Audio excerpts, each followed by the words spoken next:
On met d'abord cette audience au palais de la présidence de la République où le chef de l'État, Ali Bongo Ondimba, a reçu un émissaire du président burkinabé, le colonel Auguste Denise Barry, était porteur d'un message. Ali Radjoumba Bartel-Boisse. Le colonel Auguste Denise Barry, ministre de l'administration territoriale, de la décentralisation et de la sécurité du Burkina Faso, était porteur d'un message du président de la transition, le président du Faso, Michel Kafando, au président de la République, chef de l'État Ali Bongo Ondimba. Il a indiqué avoir transmis les salutations fraternelles du président Kafando au chef de l'État Ali Bongo Ondimba, ainsi que ses souhaits de voir se renforcer la coopération bilatérale entre les deux pays. Il sort de cette rencontre satisfait de la nature des échanges qu'il a eus avec le chef de l'État. Amadou Ampateba disait que celui qui s'assoit à l'ombre d'un baobab prépare son avenir. Il est clair que nous sommes venus sous l'ombre d'un baobab, au regard, n'est-ce pas, de ce que nous avons pu entendre de lui en termes, n'est-ce pas, de maîtrise, comme je l'ai dit tantôt, d'un certain nombre de questions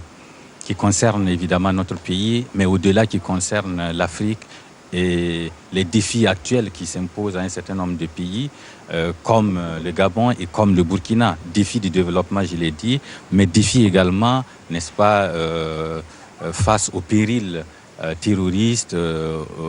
à la nécessité, n'est-ce pas, de travailler ensemble de façon convergente, en mutualisant un certain nombre de moyens pour mieux affronter les questions, n'est-ce pas, sécuritaires. Et donc, nous sortons édifiés par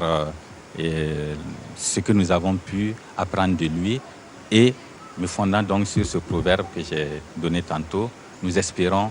pour l'avenir donc du Burkina pouvoir mieux agir pour notre peuple. L'émissaire burkinabé a aussi salué la profondeur de la connaissance du chef de l'État Ali Bongo Ondimba sur les sujets de paix et de développement. Il a souhaité que le processus de transition et évidemment les mois à venir soient orientés vers la recherche de la paix, la réconciliation de tous les Burkinabés, pour que le peuple burkinabé puisse s'investir dans le sens, n'est-ce pas, de la réalisation du développement, de l'accomplissement, n'est-ce pas, des projets qui